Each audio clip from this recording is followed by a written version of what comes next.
Hi. I was just sitting outside for a little bit and I noticed something and wanted to share it. I noticed how responsive I was to my body and how I just gave myself permission to do what it was needing. And that was in such stark contrast to the way things used to be for me. So, one of the things that happened, I just decided that rather than coming back to my hotel room, I was going to sit outside in a courtyard in the sun and eat my breakfast. And it was just delicious. Not the breakfast itself, the breakfast wasn't good, but here in South Carolina, the air was cool, but the sun was really hot. And I was just deliciously enjoying it and noticed that my feet were hot. And so I just naturally kicked off these warm winter shoes I had on and let them fall to the ground and feel the cool air on my feet. And it was just so, I don't know, it just hit me what it really means that I went through so much chronic illness and had to work inside my body so much of the time to get peace and to connect with symptoms that I was really hating and struggling with and learn to love them as they were. And what that meant was I had to slow everything down and not have such a big influence from other people, from tasks, from have-tos, and just really, really listen to my body. And not only my breath, I think I'm in constant contact with the breath and the questioning of the thinking that would cause upsets, because I became so clear once I got this work that I teach, the work of Byron Katie and the Wheel of Self-Love all put together as the no matter what way. I got so clear that the thinking is exactly what ramps up all the emotions, and that's what was causing a lot of what was going on with my body, the crash of my immune system, a lot of joint pain, physical pain, digestive issues, so many things, one thing after another over the years. In fact, I heard somebody just the other day call it chronicness. So you go from one chronic thing to another. And one of my first breakthroughs was reading John Sarno's book. He is a gastroenterologist who wrote a book called Healing Back Pain, and he did research, he did imaging research that showed that when we do have chronic pain, oftentimes about 95% of it is related to our psyche and not to anything physical. And there are people that have much bigger physical things going on that aren't in pain, and people that have a small physical or no physical things going on that are in pain. And yet, when we have pain in an area, it deprives the flow of blood and oxygen to that area, especially when we put a focus on that area. And what I found is that I so often was convinced I wasn't going to get my needs met. And somehow that all got held in my body. Rather than going around crying and screaming, John Sarno's point is that we hold everything in our bodies, and that's a socially acceptable way rather than, doing what would be considered mental illness.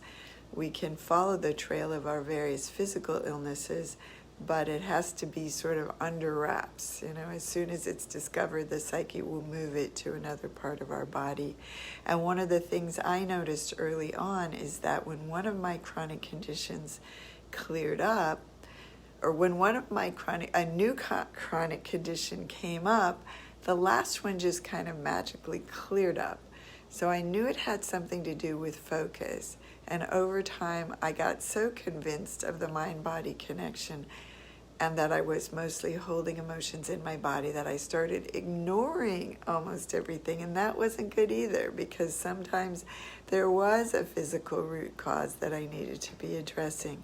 But for the most part, I have a really somatic body, and we've been talking in one of my groups, the Self-Solidarity Circle, the community membership group that has people at the beginning stages and people that have worked with me and have a lot of experience with these methods.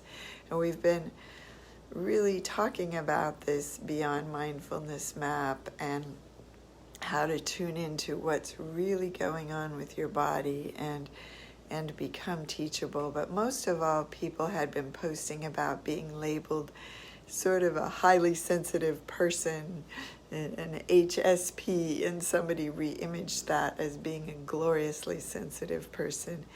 But anyway, since I was one of those highly sensitive people, when we're in that situation where we're reacting to everything and everyone around us, we get the sense that we won't get our needs met, partly because we are used to putting everyone else's needs first.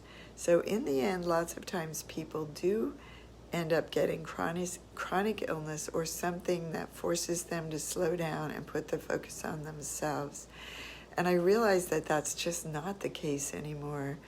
I remember being in counseling groups or other situations where I would have so much focus on whether the place I was sitting was comfortable, whether the room was too cold, whether I had to go to the bathroom. My physical needs would just be screaming at me.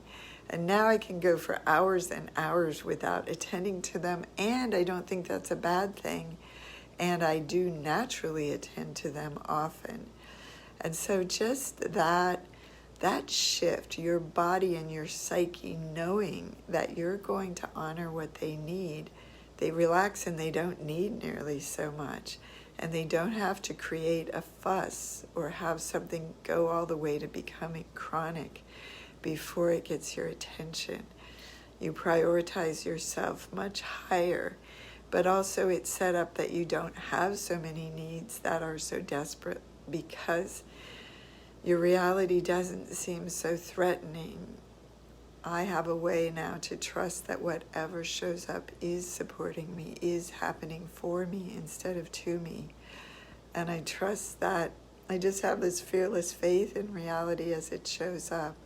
So everything is different. And I've seen that happen so much with so many of the people that learn this. So just wanted to share that. Take care and write to me if you're interested in learning more about that self-solidarity circle and about how to address your chronicness, whether it's chronic anxiety, chronic depression, chronic physical ailments, pain, just the different things that are rotating around because we don't know this way of taking care of ourselves. My own spiritual journey was long and very productive. But did not still take care of that. Oh, that's so funny that it switched. I don't even know how to switch it back on a Facebook Live. Oop, there it is. Well, this is live. That's what happens. Anyway, love and life as it comes. Take care, everybody. Bye-bye.